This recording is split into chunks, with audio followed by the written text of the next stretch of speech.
Hello, I'm Tracy Diane. Today I'm going to talk to you about the movie Where the Crawdad Sing. It's a mystery and a drama. It was released in July 15, 2022. It's based on a book by Delia Owens. The cast is Daisy Edgar playing Kai Smith, Taylor Smith plays Tate Walker, Harris Dickinson plays Chase Andrews. The setting is in North Carolina, 1953. Uh, it starts out with a girl named Kai who lives in a shack with her poor family. She has an abusive alcoholic father who gambles their money away.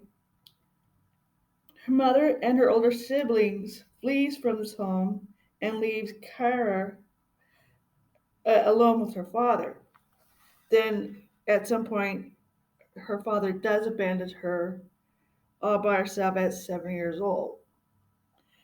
She managed to survive by selling muscle at a local store, and she was mistreated by the others. Well, she went to school, and she was mistreated at the school, and she never went back. Um, the swamp where she lived in, well, the shack was at a swamp, and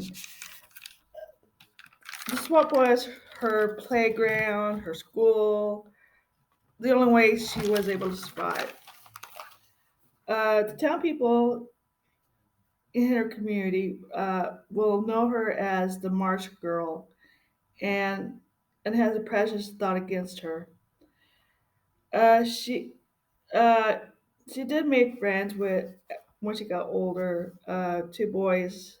One was Tate Walker, and he helps her by uh, teaching her how to read and count, and he gives her books.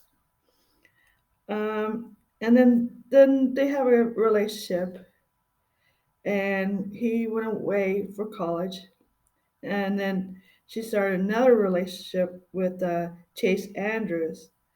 At some point, Tate does come back, and they get back to where they left off when he left, before he left. Kara ends the relationship with Chase, but Chase uh, raped her and threatened to not leave her alone. And then he was found dead, and Kyra is the main suspect for his murder. There was a trial, and Kyra was found not guilty. Uh,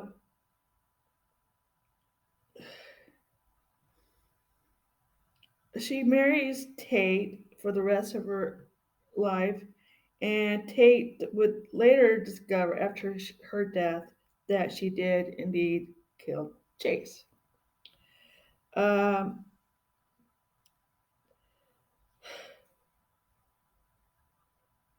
since she was raised in the swamp, uh, she learned from nature about how animals survived by killing their predators, and Chase was her predator. And don't and how to survive from him is to kill him. Anyone really I think, is guilty of anything is the community, because I feel that instead of helping the 7-year-old kid, they they allow their prejudice against her over false and falsely judge her. Um, and I mean, who would allow a 7-year-old kid uh, left alone like that. I mean, even if their parents abandoned them somewhere, I would think somebody in that community would have stood up and find a home for this girl and get her help that she needed and not just let her just be. I mean, at least I think that's the main thing to do and it's the right thing to do. And at 7 years old and you're raising yourself, she doesn't really know. She wouldn't know everything. I mean, she would only know what she's learned from the swamp, and which is what she did. So I can't really blame her for how things turned out for her. The only kind people that she came across were uh,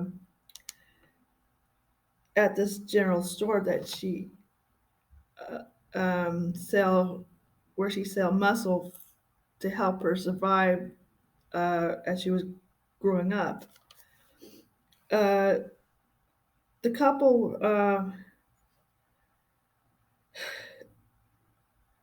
were a black couple in 1950s. If this couple had brought this girl, a white girl, into their home, because of Jim Crow law, they would get into so much more trouble and couldn't really help her uh, like they would have liked to. And I know the reviews for this movie was really very good, and I think it's because it deals with subject that is very uncomfortable. We don't want to, we just don't like seeing certain things like being abandoned, um, abusive family, alcoholics, just about anything. I mean, this whole show is very uncomfortable to see, but I love the movie. It's I thought the acting was very very good. Um, there's a lot to say about this movie, and you could have a lot of debates on this, but all the rights are wrong. Um, I think I said all I want to say. Um, the next movie I'll probably do will be Nope, and I believe that's it for today. Have a good day. Bye.